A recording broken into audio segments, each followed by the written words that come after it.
Okay, I have the time as 6:30 Mountain, 7:30 Central, so we're going to go ahead and get started. Welcome to this special April webinar. It's an optional webinar for those that choose to participate, directed towards Texas Wing. Although the original intent of this webinar is really going to be centered around the new release of the 70-1 and related regulations, obviously current events have crept up, and we'll be making part of this webinar about the COVID-19 operations and Civil Air Patrol impacts associated with that. However, before I begin, I want to quickly show the contents that we'll be going through. As a reminder, this is being recorded and will be posted at the end on the Standing Val website for Texas Civil Air Patrol on the website. Additionally, if there are any questions at the end, we'll have a question and answer session. If you have questions during the meeting, go ahead and type them in. I'd encourage you to type in the meeting, type in the question and answer section instead of out loud asking questions. Otherwise, we'll never get through the presentation. The goal is to be through this presentation probably 30 to 45 minutes and then leave some time at the end for questions. Again, because it's optional, if you need to drop off or want to drop off, please do so at any time.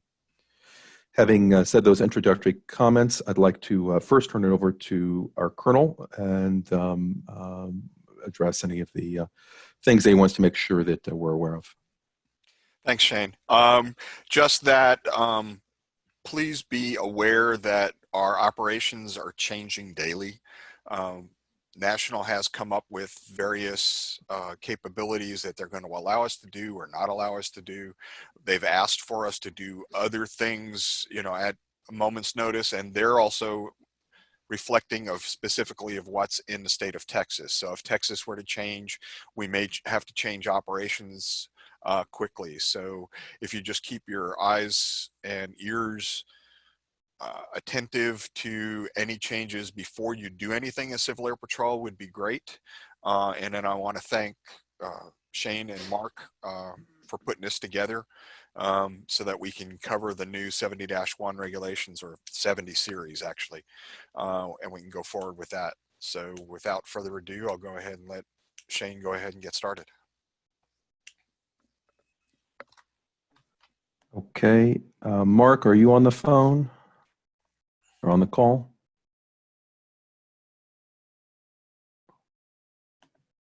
Let me see if I have to unmute him. I know he had another competing call, so I don't know that he was going to be able to get on.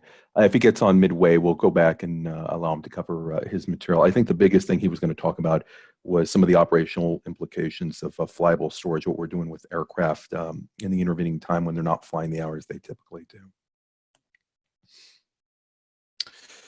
You've seen this slide. It was on last quarter's presentation, just again to give a sample of where the aircraft currently are. I did want to give a heads up that there was a aircraft utilization committee that's been meeting to look at the distribution of aircraft in Texas Wing.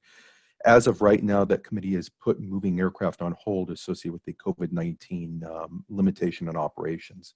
So there aren't going to be aircraft moving around because in general, we don't have flights going on. As a reminder, our overall structure for Standing Val has not changed. Although you may hear my voice, we actually have a team of multiple people at wing level who are running the Standing Val program.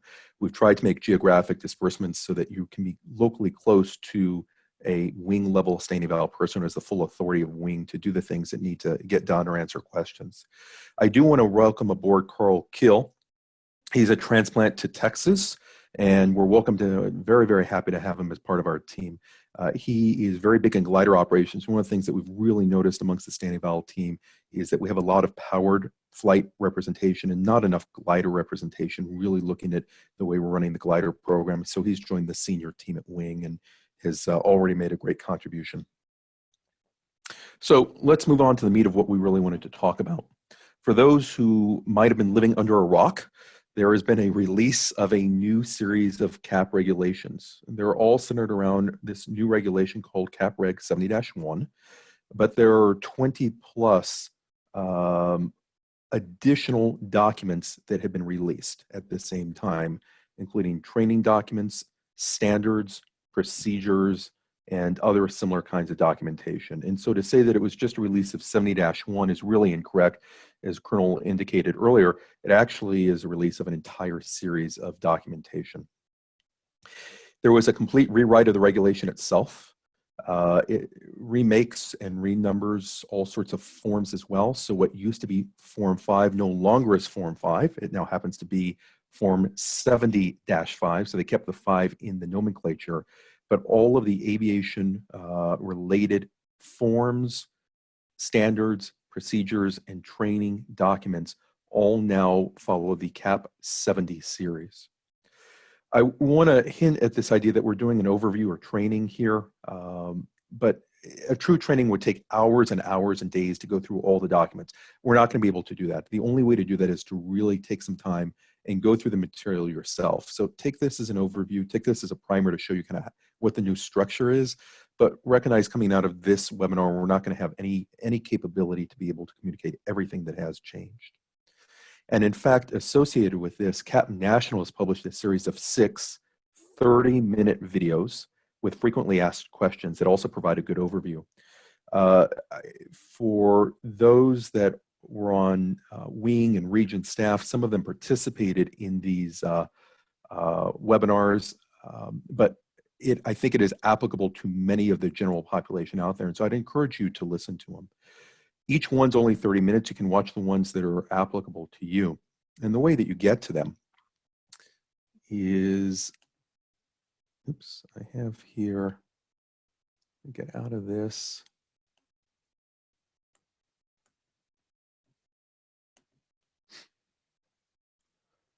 On the CAP National website, CAP members, if you go to gocivilairpatrol.com, or you can get there from the CAP members website, if you come to programs, emergency services, aircraft operations, and click in there on change communications, you'll see these 6 trainings.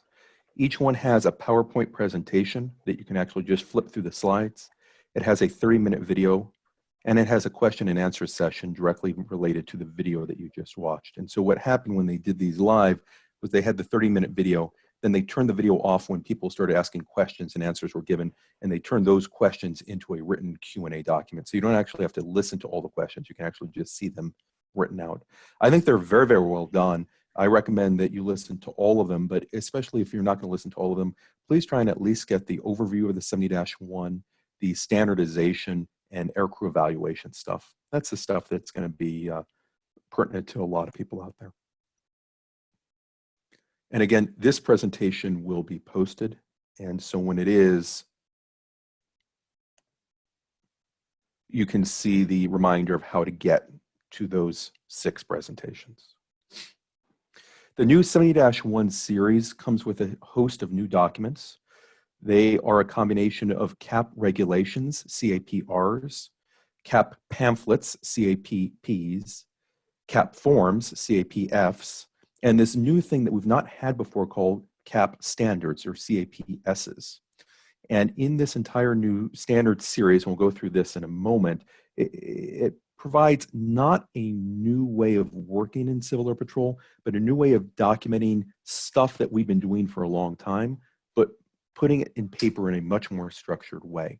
And so we'll go through what some of these things are that are called standards, but when you look in your regulation list, form list on the CAP members website, you'll see this new area called standards. The other thing that's new here is this idea of procedures, and this has a series of operational procedures. Again, this is a new concept that they're trying to standardize nationally on how certain activities get done. Remember, we're not going to go through these in detail. I just want you to understand the structure of how they've released these so that when you start going into the new documents that you follow kind of what they've tried to put as an outline. I've copied here the CAP members website where you can get the publication of documents. It has the regulations and manuals, pamphlets, and forms, and you'll see this new standards area. In this new standards area, you'll see that it's got the standards 71.1 through 71.5 or 71.6, these standard 72s, and these standard 73s. These standard 73s are these new operation procedures that I was alluding to a moment ago. So these are fundamental ways of operating our aircraft and operating our lives. Again, it's not a new concept to Civil Air Patrol. It's things we've been doing all along, but it now commits those kinds of procedures to actual writing. The 71 part of series of these standards are all around training. This is a new concept to Civil Air Patrol as well, this idea that we're doing a lot of training of both cadets and senior members. And because we are accentuating training within Civil Air Patrol, have actually documented training regimens. And you actually see some of the references to the way that we train in the new CAP Form 70-5, the new evaluation. You also see in some of these standards documents, things that you've seen before, but just haven't been structured in a 70 series. For example, mission symbols. It actually is a standard now published, so you can pull the mission symbols. Same thing with aircraft checklists. So that's all well and good, their new structure, but I know the big question that most people are asking are, so what does it mean to me in the new evaluation world? And I know that's a question that I've been getting a lot. So I'm not going to be able to answer all the questions in just this session. Again, it's going to be incumbent upon you to go through some of the documentation, but I wanted to pull out some of what I think are the bigger highlight items and really talk about those. And then we have some questions we can go into them more specifically. So the new 70-5, and I have a little cutout of it here, and you can find it in the CAP forms area where you've always found it before, now breaks out FAA tasks versus Civil Air Patrol tasks versus endorsement tasks. Endorsement tasks being things like a G1000 endorsement or a turbo endorsement or cadet O-flight endorsement. And each of those have their own area. The FAA tasks are evaluated according to the FAA Air Person Certification Standards, ACS. So the standard upon which you must perform in order to be judged satisfactory or qualified for one of the FAA tasks are the ACS standards. Civil Air Patrol items now have published standards associated with them. So there always used to be the idea of G1000 activities or cadet O-ride activities that you had to perform on a CAP Form 5. But there was no document that you could go back to and say, well, what do I actually have to show in order to prove that I can do this task? It was always left up to the judgment of the evaluator, him or herself. In these new documentation, you have standards that show what is considered qualified or unqualified in each one of these areas. The other thing, and if you remember back from the last quarter's webinar, we talked about that some of what's coming out of the new standard is Q versus QT versus U versus V versus P. And let's talk about those just for a moment. It used to be that you either were satisfactory in something, you were unsatisfactory in something, you demonstrated that it was done verbally, or it was just not demonstrated or not performed. It was not required by that evaluator for you to do it. In the new world, satisfactory is now replaced as Q, being qualified. So Q is qualified, U is unqualified, V is verbal, and it should be NP, not P. NP is not performed. And you can actually see the very top of one of these Form 70-5s at the bottom of the screen. The big change is this QT thing. And the QT thing is qualified with training, with additional training. So the idea is that there are some tasks which you must be able to perform without additional prompting, education, or training during that Form 70-5 evaluation. Those things you must be qualified or unqualified and you fail the evaluation. But there are some things which are not judged to be safety of flight related, which in particular associated with oral activities and some of the Civil Air Patrol additional equipment activity evaluations. you may be marginal or almost there, but not fully qualified. The evaluator now has the ability at the end of the flight to sit down with you and say, look, here are the areas that you need to review, and let's go through them together and bring you up to a qualified standard. So you actually have the ability to review and improve during that debrief situation to raise yourself to a qualified standard. And if you do so, you're not automatically disqualified or given an unsatisfactory, you're just meant qualified with training. And when you pull the new 70-5 form, you'll see the areas that QT is not available, and you'll see the areas that QT is available. So you'll see that no safety of flight, so for example, landings is not a qualified with training. Either you can successfully land an aircraft or you don't successfully land an aircraft. But in this snippet that I have at the bottom, your ability to explain and review the certificates and documents with an aircraft are not deemed to be safety of flight related, and therefore there is an ability, if you don't know what aero documents are as an example, can improve with some training at the end to become qualified, and that's not an automatic failure anymore. Aside from the documents themselves, and let me just say, well, I'll go through this. In addition to the documents themselves, there's an entire new approach by your check pilot as well. The check pilots are now required to have a plan prior to commencing a Form 70-5 evaluation.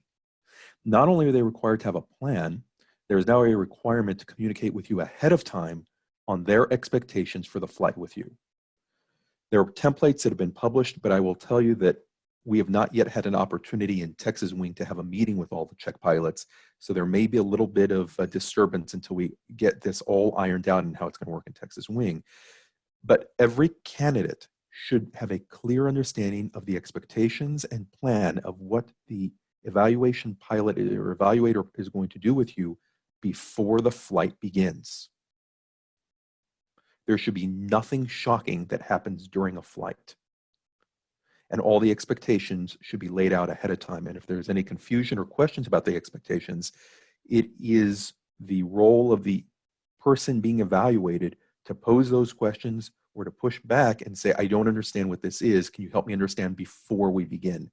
So that there's no opportunity for someone who's been evaluated to come at the end of an evaluation and say, you know, I didn't understand this, or I think that this was unfair. The other thing that's new, a new requirement of check pilots, is they are actually mandated to review your existing pilot qualifications and op-quals prior to the flight itself. So that means that all of the 60- or 70-1 exams, as an example, must be done ahead of time, and the check pilot's required to actually evaluate that before you commence the evaluation flight. As I hinted at a moment ago on the prior slide, there's also this whole new published standard around how the CAP 70-5 happens. And there are two documents associated with this. It's 72-5, and it's that new standards category. CAP standard 72-5 is the aircrew evaluation, and 72-6, which is the aircrew evaluation criteria. The criteria lists out what the expectations are that you meet on those CAP-related items for an evaluation pilot to give you a satisfactory or a qualified with training. In addition, this 72-5 gives instructions to the check pilot on what he or she must do during the check ride and what in particular is required to be done on the 70-5. It used to be very much to the discretion of the check pilot, with very, very few exceptions, about what was evaluated and what was optional on a CAP Form 70-5. It is now very, very prescriptive about what tasks must be done. Some of them are optional, but there are now many more tasks that a check pilot must do. I'm not going to go through what is specifically required because it's different based on what kind of evaluation you're going for. The other set of changes are around some of the endorsements. G1000 in particular had a very significant rewrite. There are now 3 separate qualifications for G1000. It used to be just you were either G1000 or not G1000. Now you are G1000 VFR, G1000 IFR, or G1000 instructor. And each of those are separate evaluations on the CAP Form 70-5. So if you're not an IFR pilot, it used to be that there were all sorts of expectations for your ability to use the autopilot and do all sorts of things with the G1000 system. That's now significantly reduced, and the VFR standards for the G1000 are much less than the IFR privileges for the G1000. That's not to say you can't be in a situation where you aren't able to operate the aircraft, but they've made a distinction between instrument flying on G1000 and VFR flying on G1000. The other requirement associated with the G1000 that's brand new is that all pilots have a once per 3-year ground requirement. That starts with the release of these regulations. So as of March 31st, 2020, by March 31st, 2023, everyone must have taken a repeat of the ground training associated with G1000 flights. There are several ways to accomplish that. Again, we can go through the standards, or you can go through the standards yourself and see exactly what's required. I don't think it's onerous, but it has a clear intent of making sure that people are staying current. There are changes with the training associated with flying turbo aircraft, and now that Texas has several turbo aircraft, that's becoming important. Interestingly, although there's a standard for turbo training, the standard is Wings will develop the training. And so Texas Wing is publishing its own turbo training. Note that that may be different than what's in Oklahoma, New Mexico, Arkansas, or somewhere else.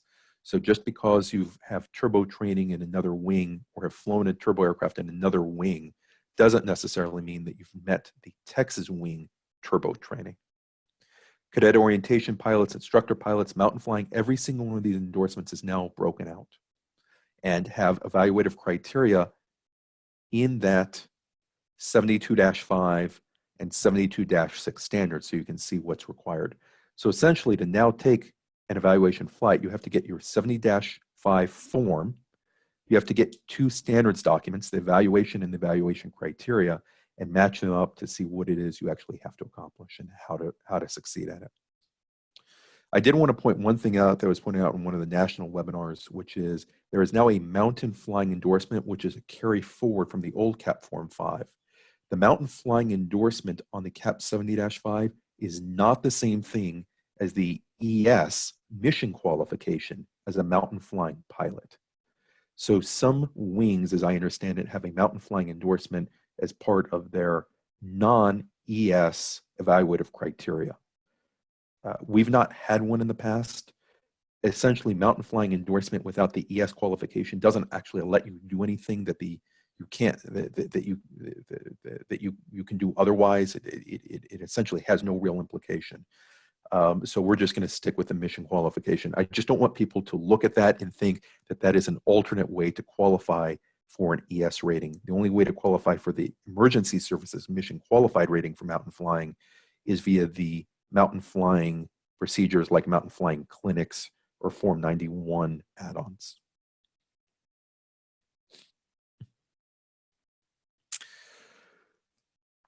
Aside from the Form 5 itself, I've got some other selected changes that I pulled out.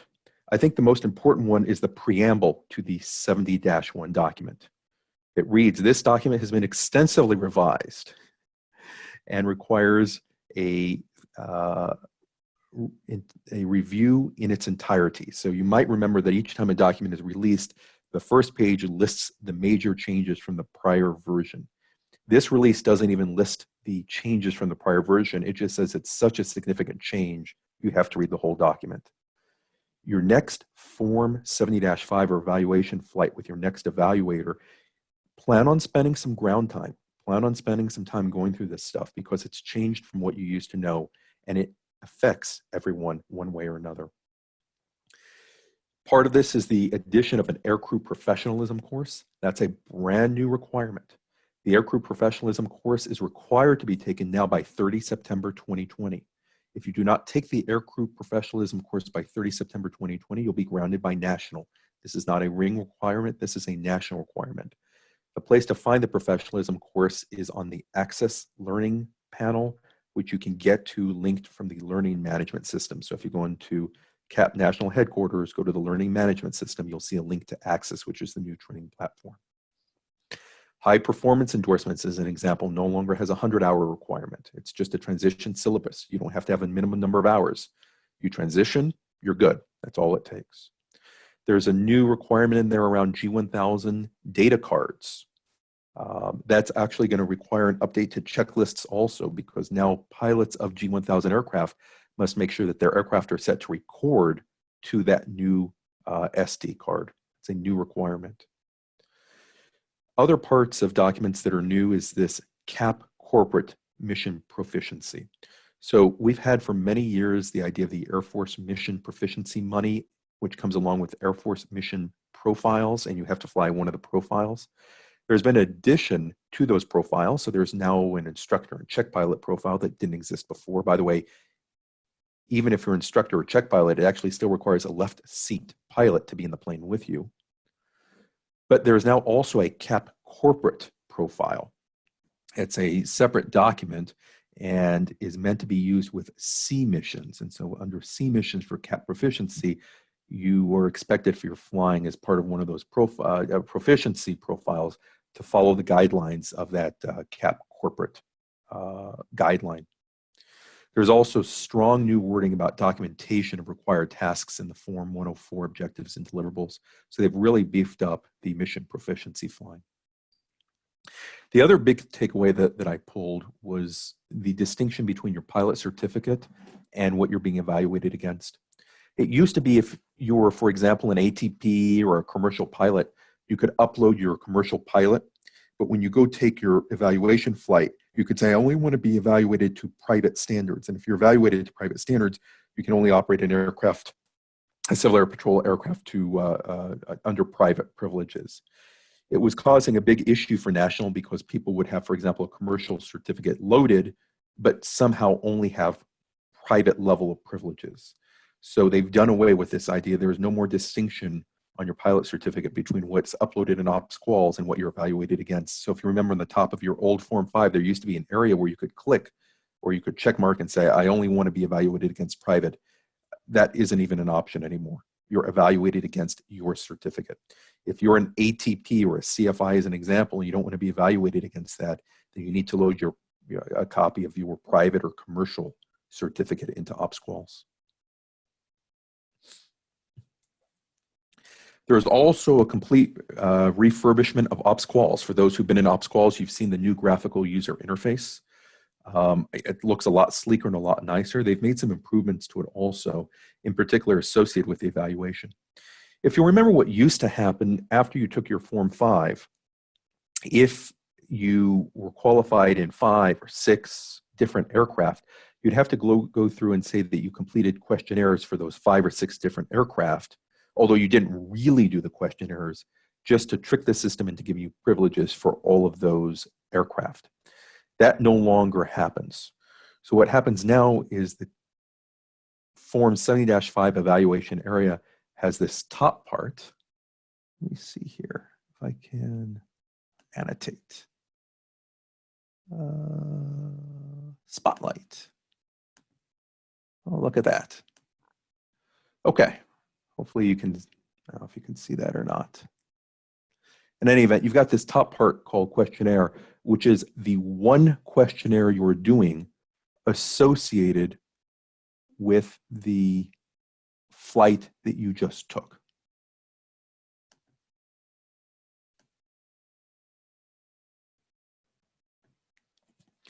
You'll select the questionnaire and the date. The bottom part for annual Form 5s, you'll then select all the aircraft to renew. Not that you've uploaded questionnaires for them, but only the aircraft to renew. And if you'll see in the bottom right side, it's only going to offer you the aircraft that you've previously been qualified in. So you're not going to see a list of 200 aircraft. You're going to see a list of 2, 3, 4 aircraft, and that's it. And assuming the aircraft that you flew in for your evaluation qualifies you to renew in the other aircraft, you can select those other aircraft. But you don't have to wade through all these others, and you don't have to trick the system by saying you've uploaded questionnaires that you haven't. That's a new rewrite to the system.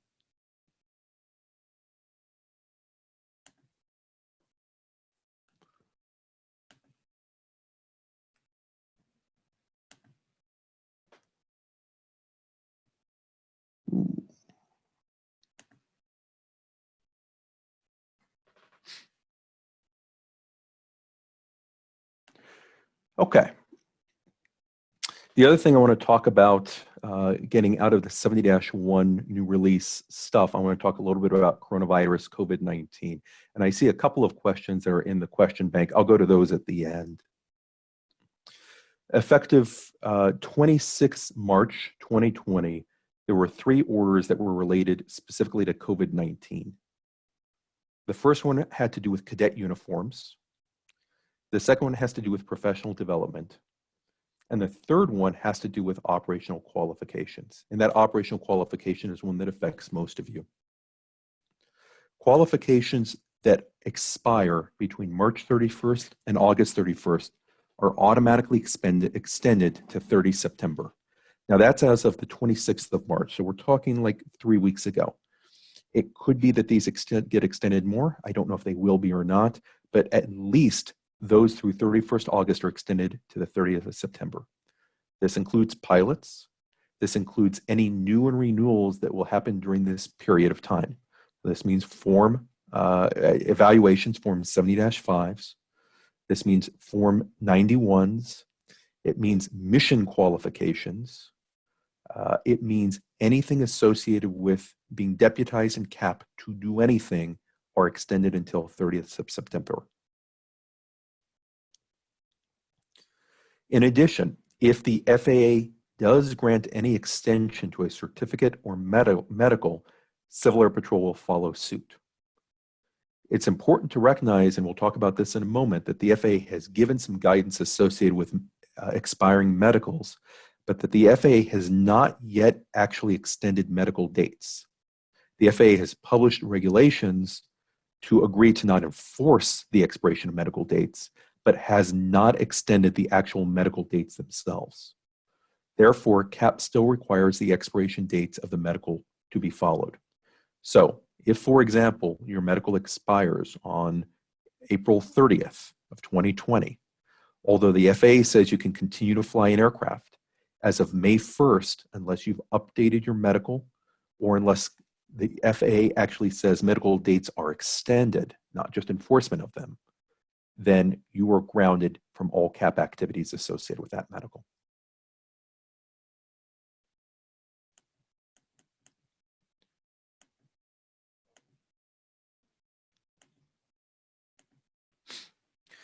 The FAA extensions, which, by the way, in this presentation will be posted, so you can always go back and click on this link. The FAA has got a great news feed that continues to list all the extensions and rules that they've published associated with COVID-19 are found here. Medical license suspension of enforcement to June 30th, 2020. They've also extended the dates of certain kinds of inspectors and designates, though I don't think that affects most of you all. NAFI and AOPA have been seeking FAA relief on CFI expirations, but to date, no actual action has been taken. So as of now, CFI expirations are still valid for whatever day they are, and there's no delay, no holdback on the enforcement for those. I want to reiterate that to the extent that the medical enforcement date is changing, but not the expiration itself, provisions in your personal insurance policy and CAPS insurance policy, other kinds of contract language and other considerations are likely still applicable. That is, just because the FAA doesn't enforce it doesn't mean that your insurance carrier is going to follow suit. And that's the main holdup right now associated with CAP continuing to fly with people that have expired medicals. Just because the FAA isn't enforcing it doesn't change the fact that it actually is an expired medical.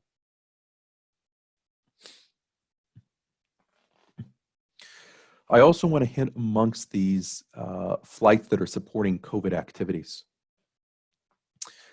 If you're involved in a flight that's supporting a coronavirus or COVID-19 activity, I want to remind everyone, and this is a broader general message, that CAP possesses 2 exemptions to the federal aviation regulations.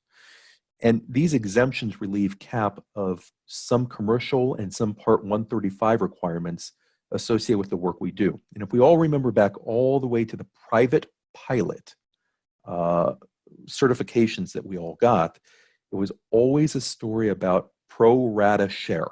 In order to fly anyone or anything anywhere, there always had to be a pro rata share. And just the privilege of flying and logging time in your logbook was considered compensation, and you couldn't have someone else pay on your behalf. The way that we get around this in Civil Air Patrol, because all day, every day, we're flying missions that someone else is paying on our behalf, is associated with these Civil Air Patrol exemptions that they've gotten from the FAA. Associated with these exemptions, though, there are certain types of qualifications of pilots depending on what the mission type is and what symbol is being used. And I want to take a moment to hit on that. Oh, shoot, I hit the wrong button. Sorry about that.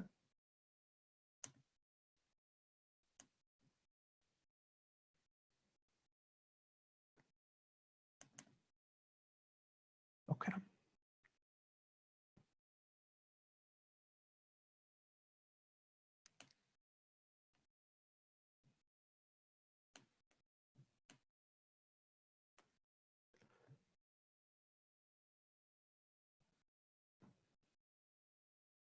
There is a CAP pamphlet called 70-4. It was re-released on the 20th of February, 2019, and it's a guide to the Civil Air Patrol's FAA exemptions. When you're unable to sleep one night, you're welcome to take this out and read through it. It will help put you to sleep. But the key thing that I want to point to is this grid on the back. There is an appendix here that lays out for every type of flight that we do, whether it's an A, B, or C mission, and who is carried or what is carried, what requirement there is for who can fly the plane, whether it's a private pilot, commercial pilot, etc. And so I would encourage you all to please pay attention to that before you accept any flight, and make sure you understand your own requirements to be able to fly that plane. This is important because this is not only Civil Air Patrol related, but this is FAA related. And if you don't follow the exemption properly and make sure that you were properly qualified to fly that flight, you're not in violation of just Civil Air Patrol guidelines, but you're actually in violation potentially of FAA regulations as a certificate, as an action on your certificate. So I don't want to shy people away from flying things. I just want to make sure that you all are aware of that pamphlet and of the requirements that everyone should have to make sure they're qualified to fly a flight that's available.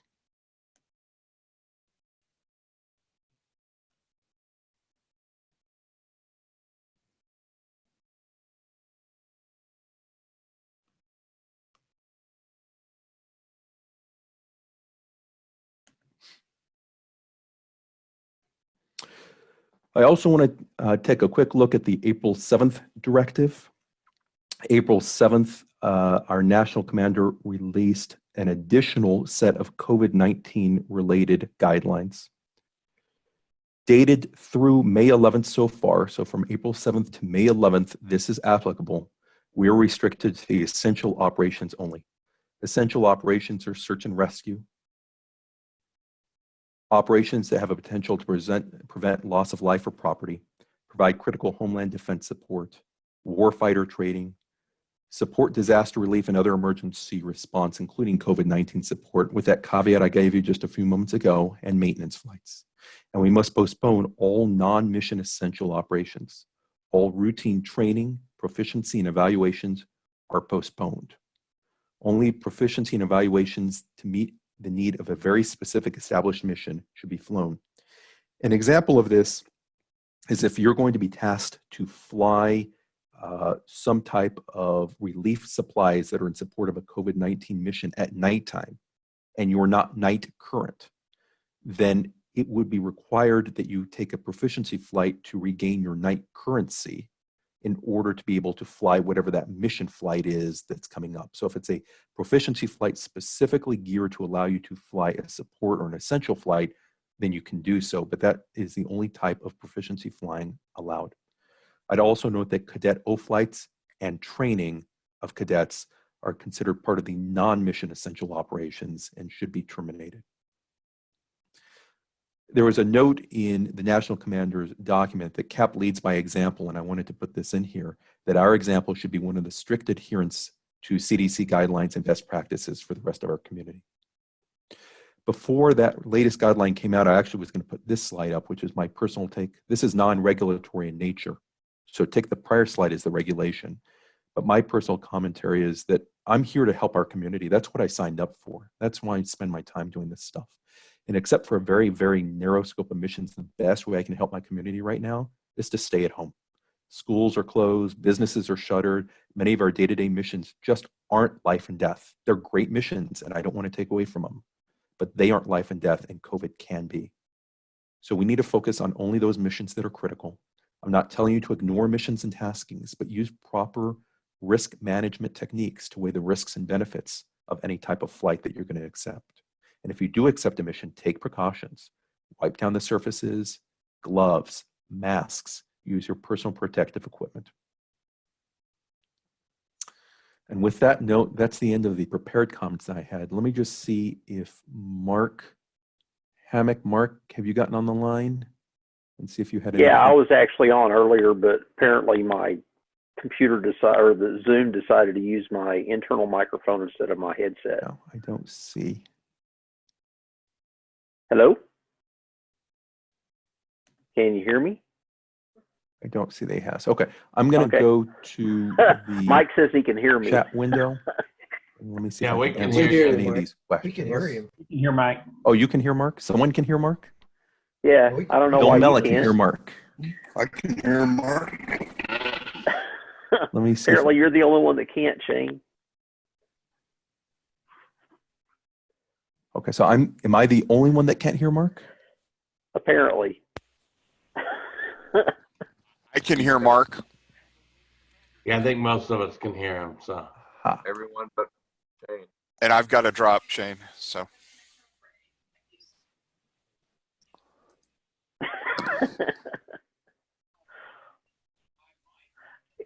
Anyway, let me go ahead and talk a little bit about what Shane had put up for me. One, I was going to talk a little bit about the April 7th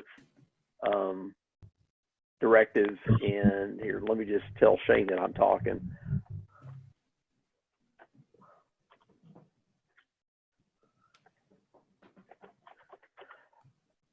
Anyway, so again, you know, we had gone ahead and set up the proficiency mission, or not the proficiency mission per se, but the, can you hear me now, Shane? Now I can hear you. Now you can hear me. Anyway, so yeah, we had actually set up the, as you know, I had sent out an email probably on around the 4th to say that, hey, we've got the monthly mission set up for you to use as proficiency when, you know, we've kind of used up the proficiency money. And then turn around on the 7th and said, nope, can't do that anymore. With that said, what we have decided to go ahead and forego the 3-hour whatever requirement. If you need to do your proficiency flight before you take an actual mission flight, do it on the proficiency mission. We're not going to look. I'm not going to look at the hours and say, oh yeah, you went over for 5 hours, or you went over by 5 hours. So you know that's kind of gone by the wayside right now. To Shane's bullet point about the what kind of missions can be flown. Hey, Shane, could you pull that back up? That particular graphic. Are you talking about the appendix with the charts? Yes, sir. Yes, sir. Okay. Hang on, I've got it on this screen over here. This thing? It's not showing right. There it is, that one, yeah. Okay, so the key thing for Texas right now is our current mission is designed for transportation of PPE around the state as needed. It is a B mission, therefore it is an AFAM. And if you look at that, then basically it says that a private pilot or higher can fly it. So even though it is reimbursed by the state, yeah, go back up to the, oh, yeah, so purposes, transportation. Actually, go back up to the top. Non-cap Shane. property, private pilot. Yeah. So, and that's kind of our lead right now. If we do wind up getting other missions from the state as like aerial photography for right now, I have yet to hear anything about pods being set up or any of that kind of stuff. So I'm not terribly worried about it. But if we do wind up with something like that, we're going to have to set up a new mission. Hopefully we'll hear about it within about 48 hours, because it's taking somewhere between 24 and 48 hours for a mission to go from requested to AFAM. I'm on a team that gets to look at that stuff every night. So, you know, we're keeping on top of it. Other wings are doing a lot more than we are. If you hear about that, it's only because the Texas, being Texas, has a long history of emergency management, and we have one of the best emergency management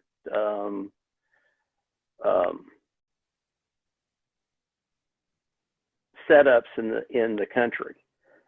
Probably us in California are number one and number two. Probably can go back and forth between which one is which, and then Florida number three. And because of that, they don't really need a lot of our help, whereas some of the other states do.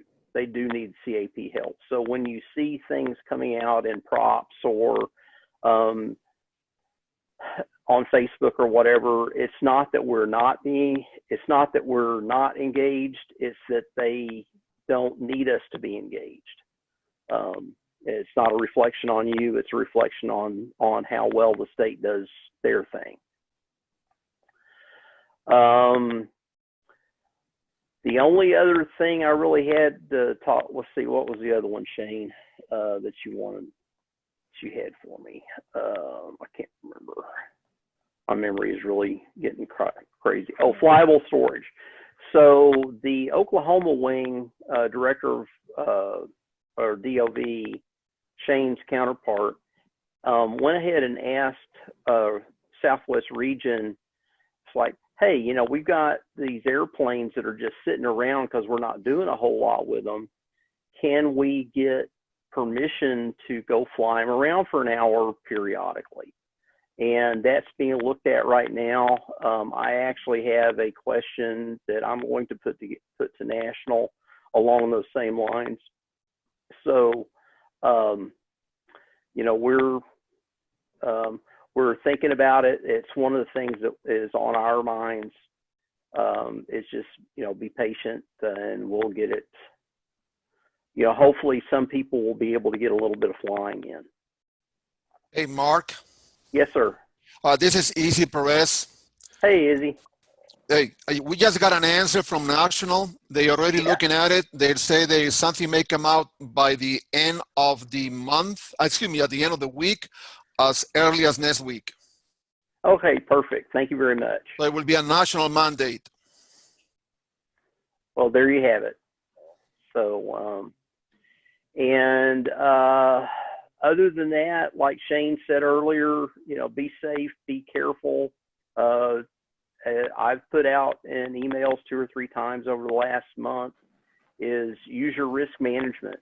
You know, it's something that we do on a day in, day out basis anyway, as pilots. Just COVID is just another risk that needs to be mitigated. And if, as Shane said, if you're more comfortable by staying home, then stay home. By all means, stay home. I would recommend staying home as much as possible. Obviously, there are some things that you just cannot do by staying home. But there's nothing that we do in Civil Air Patrol other than helping out the state or the AFRCC, you know, heaven forbid we get an ELT mission, that really forces us to go be on a mission. That's one of the things that was drilled into me from day one is this is not, there is nothing that we do that is worth your life. So if you feel like you cannot mitigate the risks of COVID-19, then by all means stay home. Nobody's going to think any less of you. And with that, I will turn it back over to Shane. Okay, great. Yeah, sorry, it clearly was my it was my muting that was keeping me from hearing you. Thanks, Mark. I'm going to go through and answer just a couple of these questions. The first one that was asked is, how do our existing G1000 endorsements map to the new subtypes of VFR, IFR, and instructor? So the answer is that it doesn't. So you have a G1000 endorsement now that is valid until your annual Form 70-5 is needed. So it's not retroactive applying it. You have a G1000 endorsement if you have one. On your next Form 5 or next 70-5. Yes. I just checked mine because I saw the question. And on mine, it says G1000 BFR, G1000 IFR, G1000 IP. So it's already doing it. And I guess everybody who had it is grandfathered. Yeah, but I think that's because you're an instructor. So for instructors, I think they're there. But for general pilots, I think the answer is when you take your next form, your next evaluation, then you will select which level you're going to be evaluated at. Because if you're not, I don't think everyone was given instructor privileges of G1000. I don't know, maybe they did that in the system. Maybe they just gave everyone everything. I hadn't seen that yet. Yeah, there was a G1000 instructor in the past. Yeah. So I think the short answer is it will all be rectified once you take your next Form 5 and or your next 70-5, your next evaluation. Shane? Yes. Mike Duke here. Yeah, Mike. If you look at the e-services update that went out in April, the last one, or the one before the last one, it says that everybody was updated in ops quals. So they grandfathered everybody. Yeah, but they grandfathered them to what level? To instructor level? It just says everybody was grandfathered. It didn't stop at instructor. So I think everybody got grandfathered. So it'll be the new people that are coming in that want to get G1000 qualified that will be affected. Okay. We'll follow up on that and send a message out, because my understanding is on the next evaluation that you take, yeah, you're right. Maybe they give everyone IFR. I don't know. So Shane? in that case, I don't know that we know the answer. Go ahead. Steve Pate. They grandfathered the existing qualifications. So if you were already a G1000 instructor pilot, then that was the qual that was extended. If you weren't a G1000 instructor pilot, then instructor pilot would be, but not the G1000 necessarily. Okay. But the question that was originally asked was the G1000 mapping to the VFR, IFR, and instructor pilot. So the instructor pilot we got, I'll get back to, I will send a clarification out on how you were mapped to VFR versus IFR. I don't know the answer to that question clearly. Shane, Bruce Stone here. I also Bruce, noticed on e-services on the ops qual, if I saw it right, it looks like they moved the expiration dates for qualifications to 30th September. So far, and everybody I looked at, it looked like it was maybe automatically changed by the new policy. Is that what everybody else has seen? Yeah, if you had an expiration date in those 3 or 4 month period that we covered earlier, you were extended to the 30th of August or 31st of August. That's right. Also, all the endorsements were also extended if you go to that subsection. Okay. The next question was around the question about the ground requirement for the G1000. That's not a class that is in the online learning system. The ground training requirement is something associated with a ground school, either having attended a course or working with a CFI to give you the ground material. There's not an online course for that, at least currently that I know of in the Civil Air Patrol system.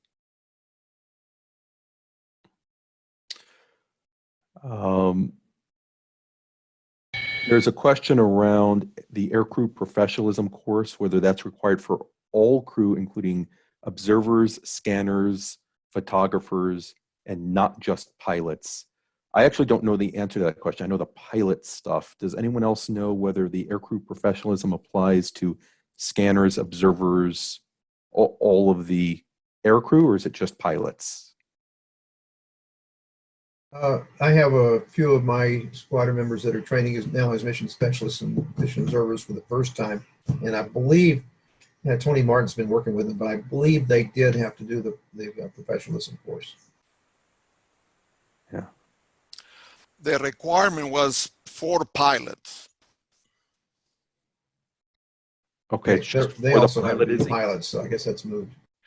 Yes, the requirement was for pilots, and everybody else can do it, but the requirement was for the pilots. Okay. All right, so the answer is not for the entire aircrew, it's for the pilots themselves, that's the requirement. Okay. Kudos to Louis Hilliard, who pointed out in his comments, and I didn't realize this, I'm putting up here for everyone to see, there's a separate webpage more than just the feed that the FAA is publishing, where they're collating together all the COVID-19 temporary policy memos. They're at this website, and you can see them in your chat window that Louis Hilliard published out. Next question is, for those of us who can only get a third-class medical, do we qualify to private standards or certificate standards? So no, if you have a third-class medical, then I think it's a good question. I think it can only then be to private standards. Izzy, do you know the answer to that question? No, not really. Remember, I asked everybody in the region about that. Right now, the privilege, like you mentioned, is going to come from your certificate, not from the medical. You can be a commercial pilot with the class 3 and CAP, and your check pilot is supposed to give you a check ride to the commercial level. The medical certificate is only for certain requirements, like when you transport non-CAP pilots, or you fly special missions like green flag. Besides that, there is only the certificate, the one that matters. Okay. So I'll defer to our, and for those that don't know, let me formally introduce, he's been talking on this call, but let me formally introduce Izzy Perez is the region Stanny Val officer for Southwest region. So he's my boss, and I invited him on the call this evening because he has much closer knowledge of what's going on in national and some of these regulations than I do. So I appreciate Izzy hanging out with Texas Wing tonight.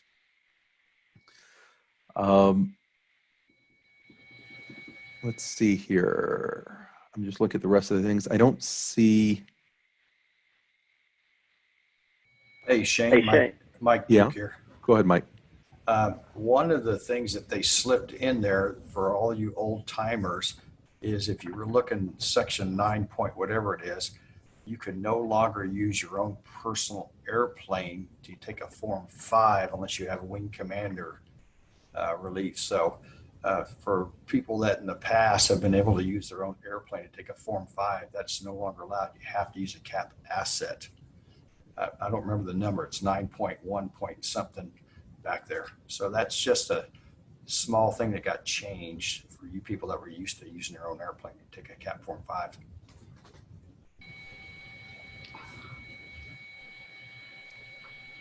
The last.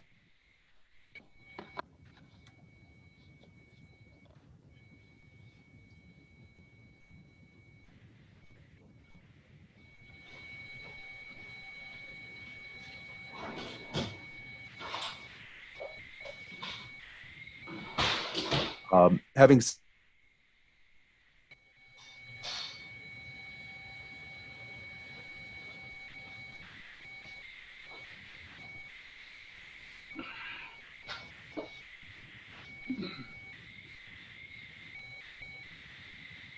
those documents and understand.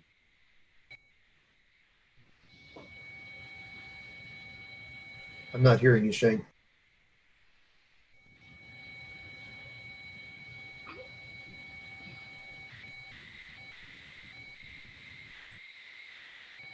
And because I think there's just background.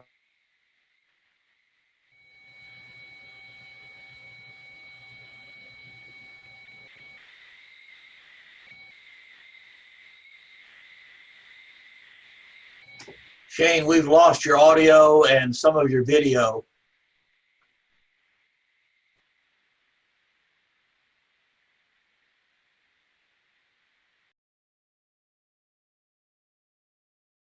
Yeah, I think we lost him. I think we got to give him a minute to come back, but.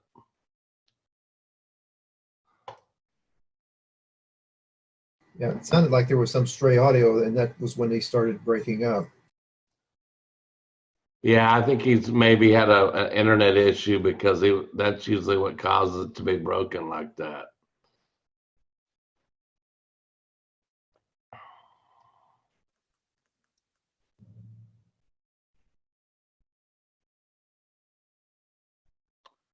Hey, this is Carl, the new guy that came in.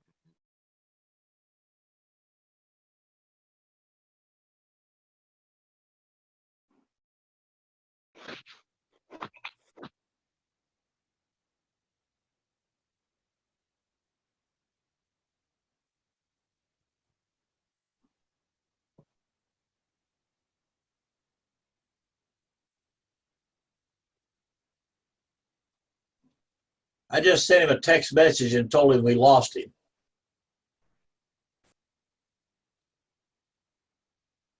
During the downtime, could you tell me where to find ops quals? I could not find it in national headquarters .gov, and I was searching around.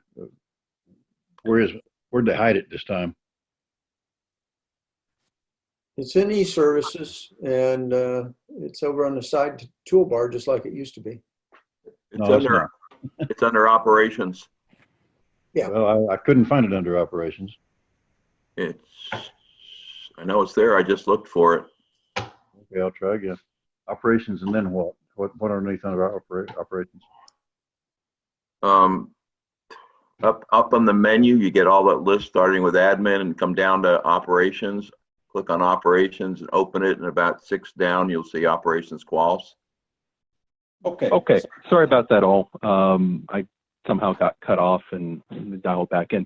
But in any event, the 2 closing messages I wanted to give are, first of all, just a reminder that this really was meant to be just a high-level overview of the new structure of the documentation released with 70-1 and the 20-plus documents, standards, procedures, forms, and pamphlets that I encourage you to look through before you start flying, especially in this downtime, and to book some extra time or plan for some extra time with your evaluator on your next evaluation flight to go through some of this stuff before you get up again. There really is some fundamental changes.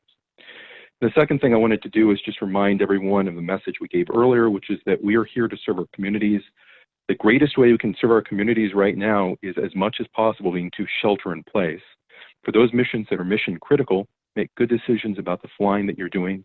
Stay safe when you fly those missions.